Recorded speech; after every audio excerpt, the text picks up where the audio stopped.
So when you think about how you learn and how others get to learn from you and this network that you have, because you've talked about estate taxes here, and so clearly you network with other folks.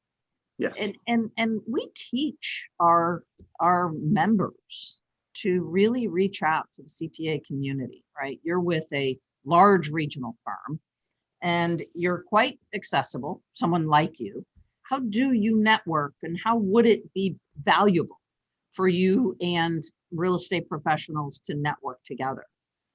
So as a CPA, I network, or specifically working with high net worth and ultra high net worth individuals. I network mostly with estate planning attorneys, investment advisors, private bankers, different transactional attorneys who might help clients sell or buy certain types of assets. So those are the people I network with the closest. But having somebody in my portfolio of advisors who is a luxury realtor, who could help my clients buy and sell their homes, that's something that I think is something that I don't have personally, but I would definitely benefit from it.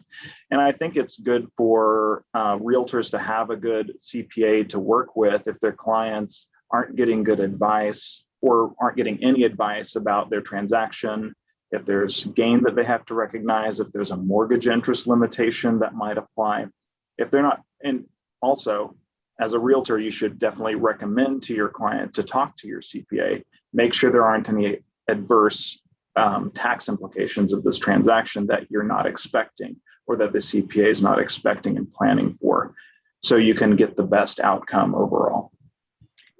So that's really interesting because mostly in that I think people see CPAs and attorneys as unapproachable. I have to be honest, right?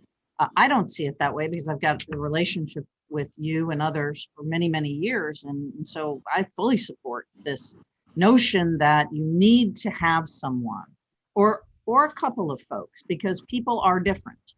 And there are certain professionals that are better suited to others. So, in the world of a real estate advisor, and we need to be careful how we say that, right? But we have wealth advisors, we have tax advisors, but really a significant portion of a lot of people's portfolio is their home. And right. In this world that we're living in right now, right, this active market world,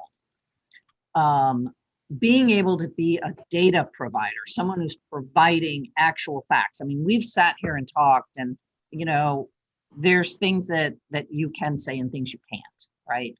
Because you can't give certain types of advice. But at the end of the day, you would be a great advisor also to a real estate professional, right? Just having you in their pocket. I mean, I think that's really, I think what we need to convey is you're approachable, right?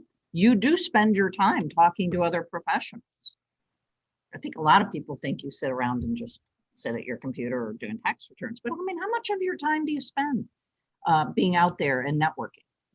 I probably spend 20 to 30% of my time each week reaching out to other advisors, networking with them, going to continuing education events where other advisors are there to network with.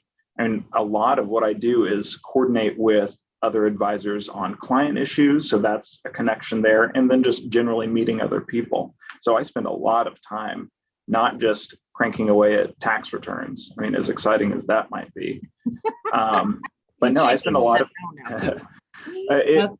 it's way more interesting and fun to get to meet other professionals and learn what they do, so I can help my clients and recommend other professionals to make their lives even better.